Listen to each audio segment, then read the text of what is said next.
आज के ये कहानी इमोशनल करने वाला है। इस कहानी का शीर्षक एक लड़का और एक लड़की की प्रेम की कहानी को बताया गया है। हालांकि लोग कहते हैं कि प्यार अंधा होता है, ये बात भी बिल्कुल सही है। प्यार करने वालों को तो जात, धर्म, उच्च नीच ये सब दिखाई नहीं देता है। बारिश हो रही थी। जब इस बारिश को महसूस करता हूं तो ऐसा लगता है जैसे उसने मेरा हाथ थाम रखा है। इस सन्नाटे में भी ऐसा लगता है मानो वो मुझे बुला रही है, मुझे आवाज दे रही है, मुझे पुकार रही है। मेरा नाम अजहर महमूद है।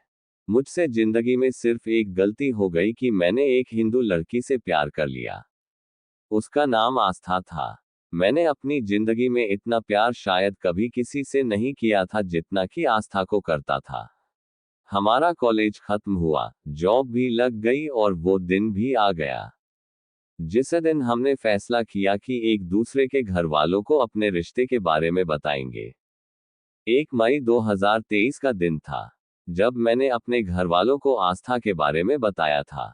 अब्बा वो तो जैसे सदमे में चले गए थे। मैंने अपना पूरा दिल खोलकर उनके सामने रख दिया था, लेकिन वो तो मानने को तैयार ही नहीं थे।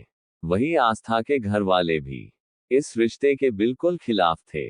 अब हम बड़ी दुविधा में फंसे हुए थे। हर पल बस यही सोचते थे कि घर वालों को निकाह के लिए कैसे राजी करवाया जाए। मैंने बहुत कोशिश की, लेकिन ना तो अम्मी मानी और अब्बू तो बहुत ही ज्यादा खिलाफ थे। बहुत ज्यादा हो तो मेरी बात सुनने को तैयार ही नहीं थे। हार कर मैंने आस्था को घर छोड़कर शादी करने के लिए कहा। लेकिन एक लड़की के लिए ये बहुत मुश्किल होता है और मैं उसकी ये बात समझता था।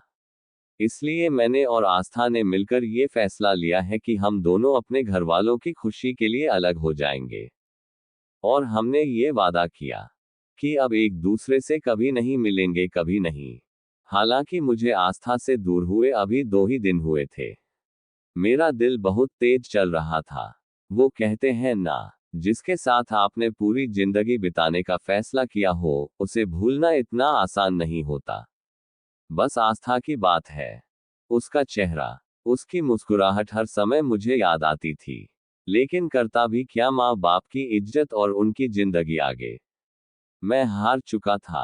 लेकिन 10 दिन बाद मुझसे रहा नहीं गया और मैंने आज तक की बेस्ट फ्रेंड वैशाली को फोन करके आस्था का हालचाल पूछने की सूझी। मुझे क्या पता था कि वो पल मेरी जिंदगी में कयामत बनकर आने वाला है, मुझे बर्बाद करने आने वाला है। मैंने वैशाली को फोन किया और कहा, वैशाली आस्था। मेरा इतना ही कहना था कि वैशाली ने कहा, आस्था भी दुनिया में नहीं रही। आज शाम को उसका अंतिम संस्कार है, आखिरी बार उसे देखने जरूर जाना। ये सुनकर जैसे मेरी पूरी जिंदगी थम गई थी। शव भीतर ही पड़ी है, सफेद चादर में। मैं आस्था का चेहरा नहीं भूल पा रहा हूँ। मुझे वैशाली ने बताया, तुम्हारे बिना उसे जिंदगी जीना एक बोझ लग रहा था। वह अपने मम्मी पापा के खिलाफ जाने की वो सोच नहीं सकती थी। तब उसे मरना ज्यादा आसान लगा। ये सुनकर मैंने सोचा और कहा कि मैंने अपने दिल की सुनी होती, जहां सिर्फ वह और मैं होते, लेकिन ये हो नहीं सकता था। आस्था की याद में मैं सिर्फ इतना कहूंगा, बहुत उदास है, कोई तेरे जाने से हो सके तुम लौट आ किसी बहाने से। तू चाहे जितनी दूर है लेकिन एक बार तो देख, कोई टूट गया तेरे जाने से।